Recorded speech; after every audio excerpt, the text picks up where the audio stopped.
Traders, if you can hear me out there, welcome, welcome. Thank you for tuning in to our midday update, even though it happens at 2 p.m.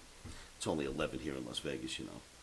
Thank you for tuning in. Thank you, thank you. Always appreciate you, tuners.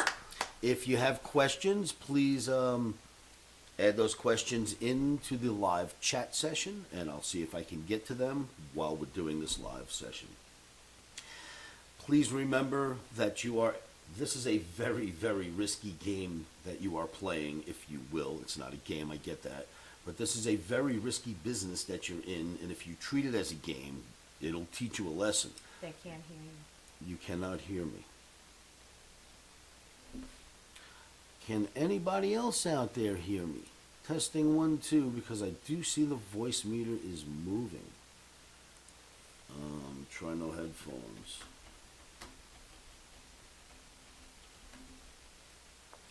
They can. All right, so you can hear, and we're good to go. So this is a very risky business if you treat it like you're gambling. If you treat it as a game, it is very expensive to find out that you should have put stops in before you traded and been more professional with your approach, which is what we do every day at what I call the OMNI Trading Academy. So remember that. Put your stops in. Nobody wins every day. We're in a losing trade right now. These things happen. So for today, 6/21, you are looking at the Nasdaq September contract daily bar. Right here were previous highs when we rallied up, made a high, failed to get above that high, and were punished for it.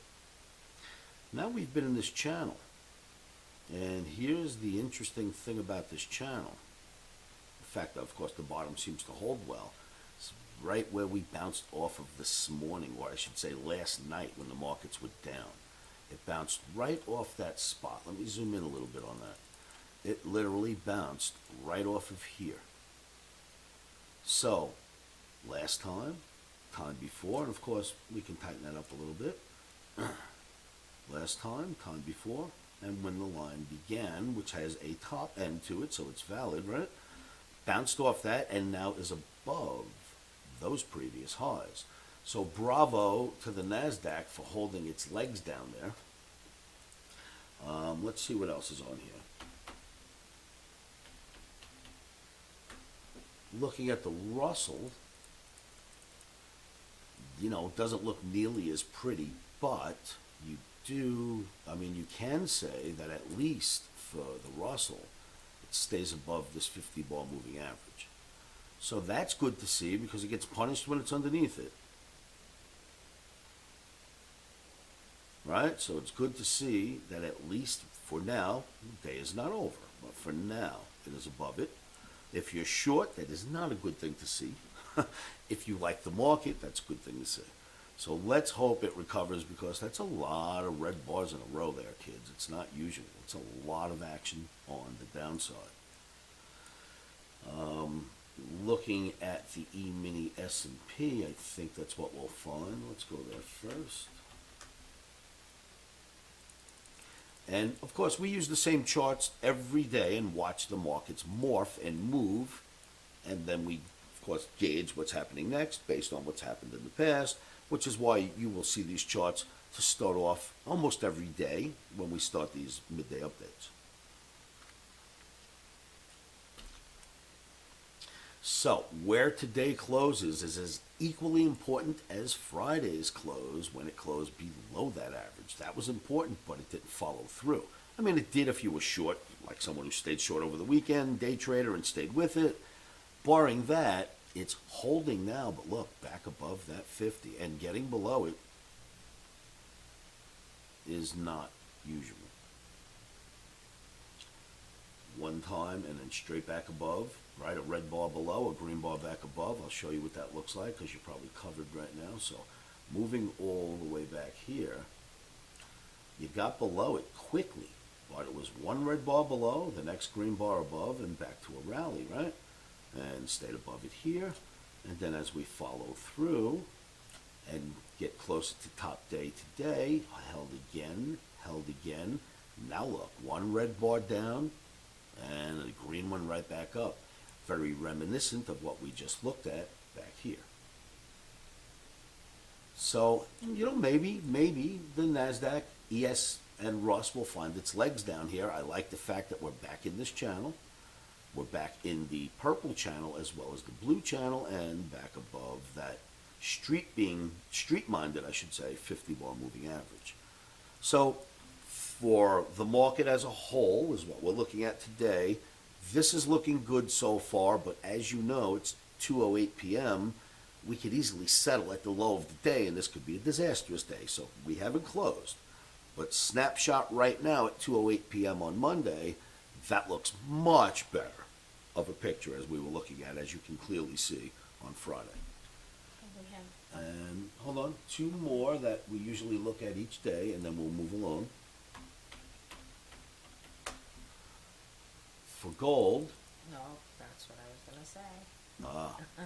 for gold, it clearly, once it broke that 50, which it doesn't usually, and the street doesn't always watch the 50. They're just keying off of it this summer, whatever that is it is. You can't always count on it. But for now, if they're going to key off of it, we'll pay attention. Once it broke that, wow, was that bad. So, the Q came from FOMC, but now that's over, out of our way. And we're back to just looking at gold and what it's doing. So, nice big breakdown under the 50-bar moving average. Now, I don't have any other fancy analysis on here that I would kind of use to come up with the next projection, but let me show you simplified analysis. We haven't gotten through this previous low, which is something any halfway decent analyst would recognize. Let me make that red, just so you can see it, but green for support is customary red resistance. You did not get through here. Now that is good, because anytime you have a market swing back and then a rally, if it swings back down and can hold that previous low, you are not making lower lows, you are making higher lows, right? So for now, it's only one day. For now, we've held, an abstract analysis would say, if you're not going in there to buy gold, sit back, take some profits on your shorts, and let's see what gold wants to do next. So for short-term trading, that's what we're looking at in gold. And then finally, as far as what I've been looking at today, is this crazy crude, and I guess we'll throw the dollar in there too, because it's worth looking at. Today, July expires, one of the reasons why I wanted to remind everyone. From now on, from this day forward, you should be doing this market. August crude. So because July is expiring, from now on we're August crude, we're looking at a July chart, it's live today. It expires today, we roll over to August, so make sure you make note of that, traders out there. All right, so crude oil. We got this wacky F flag, Oscarism, crazy looking thing called the F flag, and boy, oh boy, is it just staying inside. It expands a little bit, but it just stays inside of it, working its way up, and as you know, I've mentioned, once crude, 70 is one thing. Once crude gets to $70 plus, 73, 74, 75, the market starts to feel pain. Well, we've seen a bit of that on Wednesday, Thursday, Friday when crude first hit 73. It's trading above 73 now. When it first hit, it was here, 72.99. We backed right off. So just for an illustration, let me see if I can grab that little ellipse for you. This was 72.99 high. And the market started to reel, crude backed off a little, but look, boom. Now the interesting thing is, look at this whole formation and how much upward movement we've seen. All of that happened while the dollar rallied. Oh, Zachary Man, Sunshine. Oh, well, thank you, sir, very much. All of that, well, sorry, I didn't type.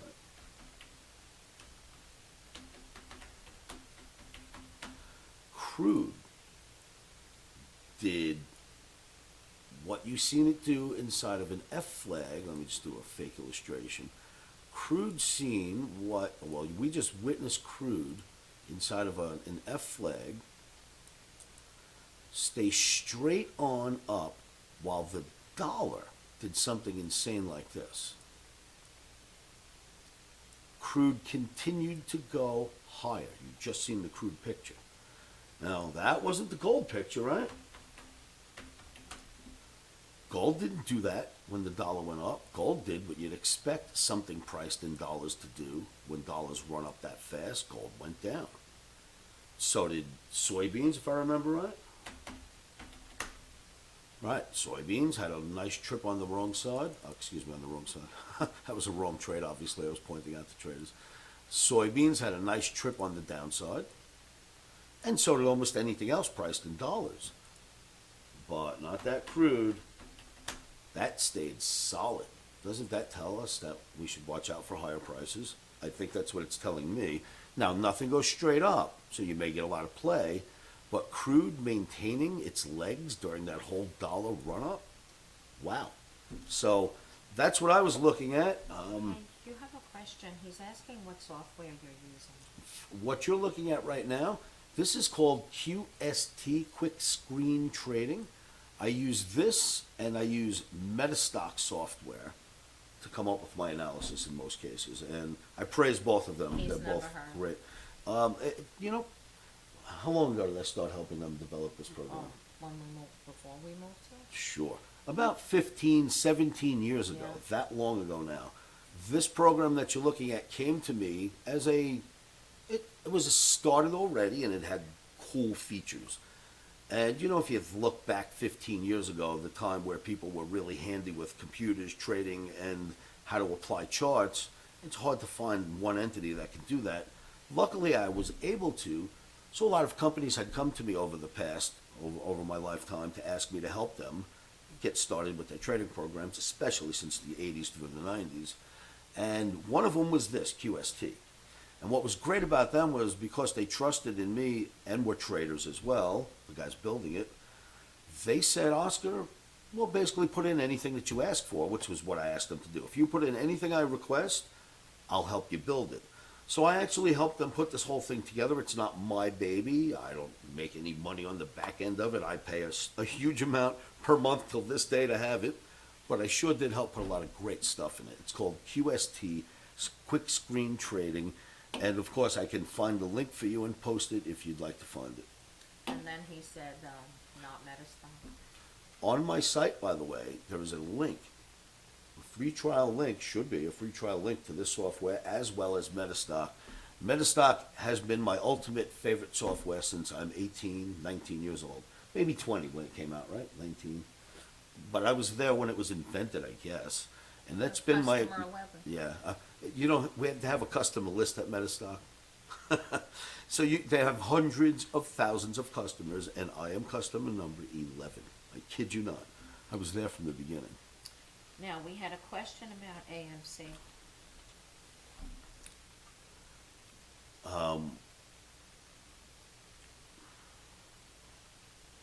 We had a question about AMC. Correct.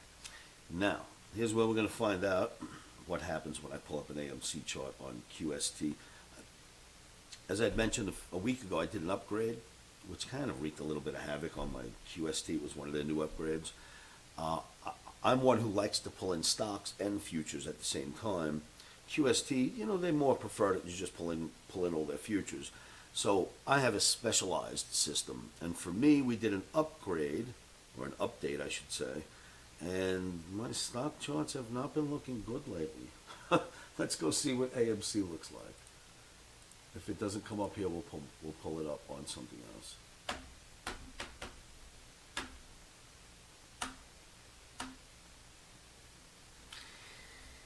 All right, so this will be the last day I'll put up with this. I will report this, because if that was an AMC stock, I would tell everyone don't dare go near it, because that's not what it's supposed to look like. So, give me a moment. That would be this. And I need to do this and pull up Metastock.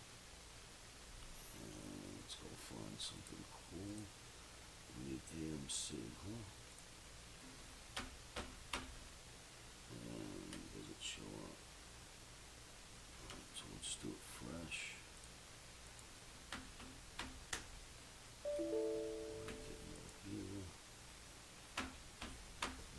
Mr. AMC.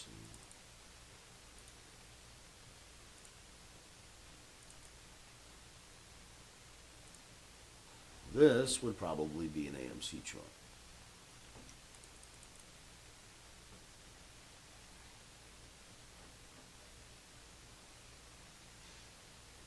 That's AMC. So when you get these crazy big bars here, you can't actually see what happened back there anymore. Watch, see what I mean? This is what you should be looking at to see the whole chart. But once you add all those crazy big bars in, it makes everything back there look so small. So let's see, all right, so up there, 21, blew up out of the flag right here, nice run, and this, obviously, is another flag. They're not going to let go of this bad boy, are they? Look at this thing. Let's see, oh, here, let me make life easy for us. Tools, and we'll just make these colors nice and deep. So when I draw a line, it works. So check this out, AMC. This, if you ask me, is not, you know, I don't know if you'd call it traditional anything, but this is some kind of flaggish type thing taking place here. Thank you very much. So, whatever's going on here,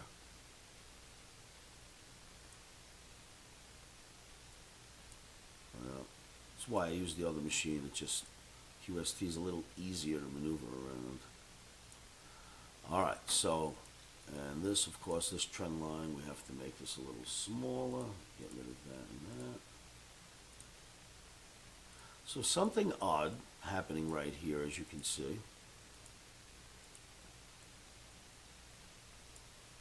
Right, this would definitely be some kind of a consolidation type flag, if nothing else, because it's not quite a flag, right? So you can't really qualify that as a flag like this, but it's some kind of consolidation building here. We'll have to figure out what that is, but if you had to make this a flagpole, you kind of could. Just gets a little exaggerated when you do that, you know what I mean? Then suddenly, I don't know what that is. So, but there is a consolidation taking place here, which I think is going to relate to higher prices, and there's of course other ways to look at this, so let's clean this mess up a little bit. Then there's a simpler way to look at it.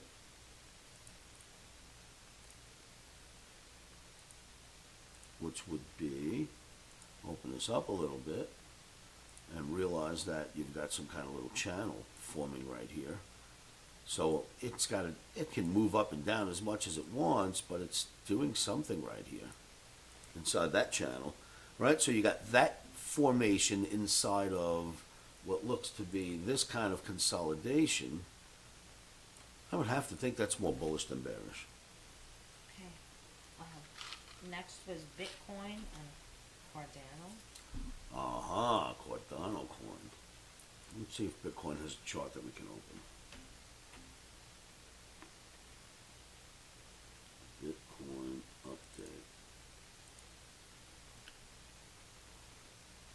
You know, here's what we have to look at. Check this out. You want to see where Bitcoin's going? So you see this flag formation that took place?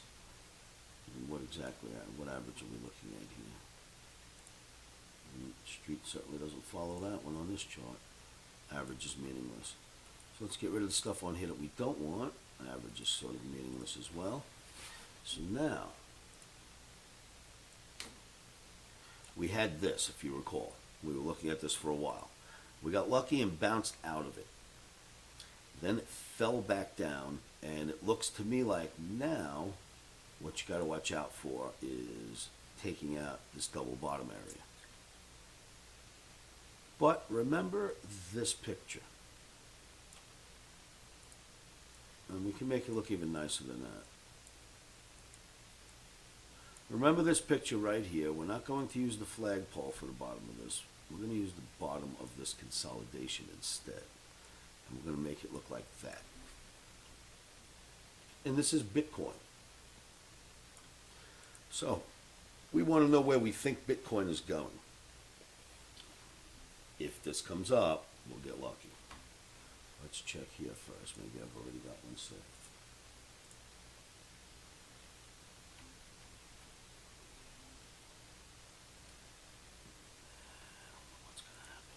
just do it this way. When we get Ethereum. It's not going to be Ethereum. There it is. So, check this out.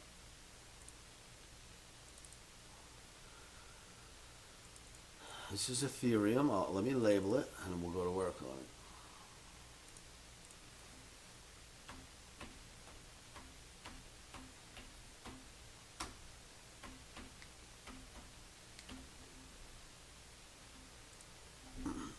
Here's where I think Bitcoin is going. I think we already have its fate right before our eyes. Check this out. I was looking at this over the weekend. I went, oh boy, this is not very good, is it?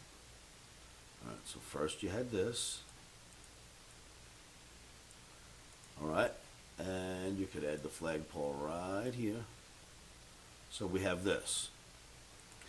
Now, because Bitcoin is Bitcoin, yeah, it made a little jump out of here and went up a little, right? But then eventually turned around and dumped. What Ethereum did, because it's not nearly as big as Bitcoin, is it never jumped out and it fell apart. Already took out what I guess you could call these double bottoms here. Now you got this previous low that you have to go watch out for. But I think this is the leader. That's why I wanted to point this out to you. I think we're watching Ethereum leading Bitcoin right now. And it's not leading it up, I'll tell you that much. It looks like it's leading it down to me. So this is, I think, the fate of Bitcoin next. Because Ethereum's already showed us what comes next when you fall out of that formation. We have a question. When will you reveal the second S&P target? Uh-huh.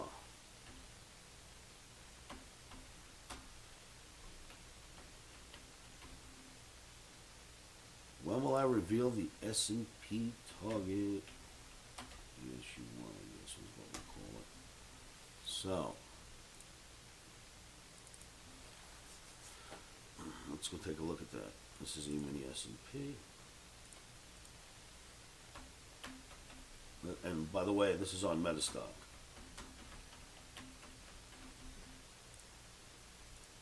We've been using Metastock since we went to charts.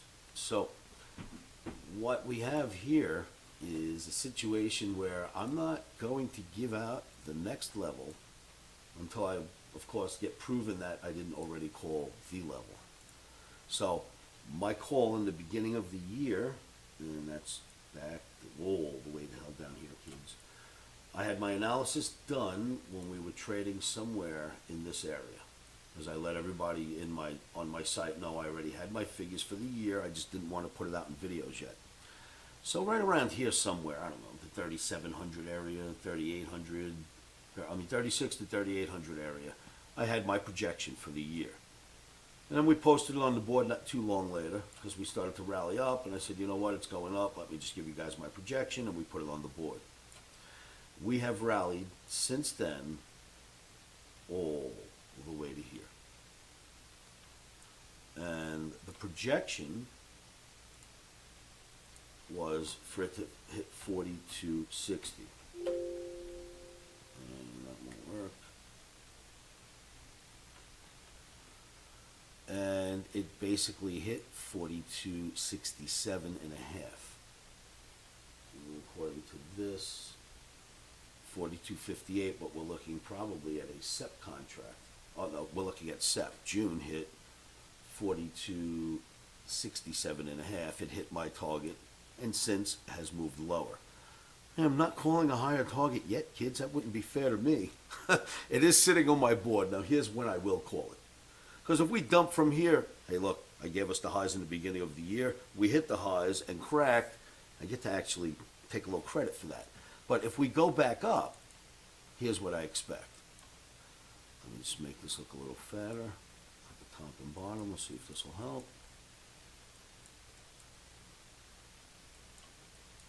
So if we turn around and head back up and we get above what was my first target, I will then announce my second target.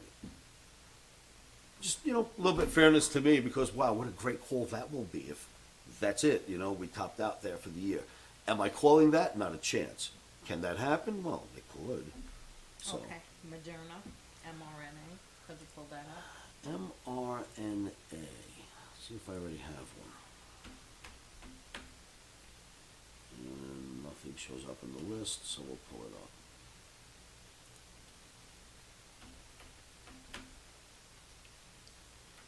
Moderna or it's going to be one of these. .o. Oh yeah, okay. Go COVID, go, huh? Sometimes COVID can be a good thing, people. So what if you owned Moderna?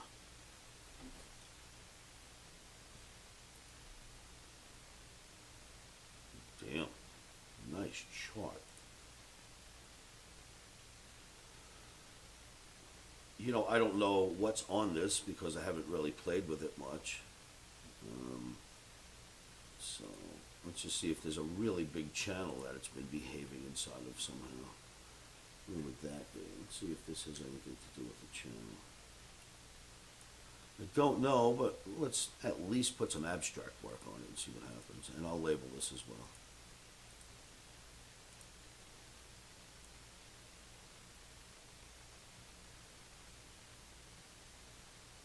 Nothing perfect there, but close. And in this game, close is good enough in our game, right?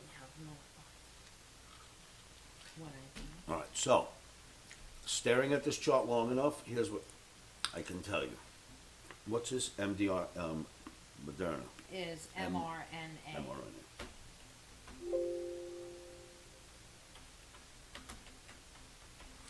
So, of course, you know who they are, right? They make. The vaccine. The vaccine. They give, yeah, they administer the chips. The chip. So, what I can tell you about what I see right away without doing any analysis on this is this little thing tends to happen a lot. See that? Let's see if we can drop this here. This thing tends to happen a lot, which would be considered a bull flag. It doesn't work.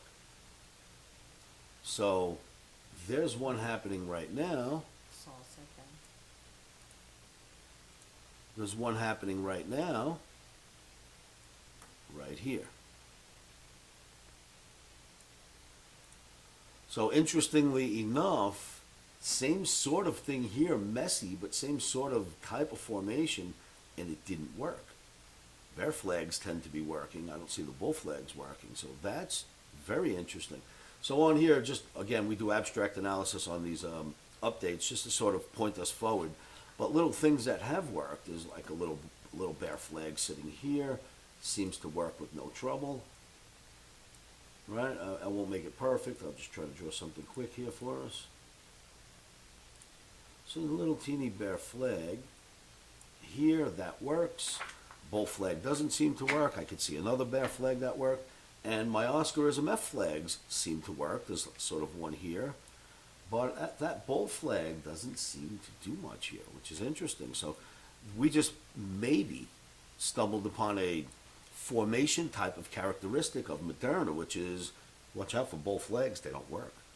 So that's what I'll tell you for now. And then I will say this. Oh, you got to be slow here.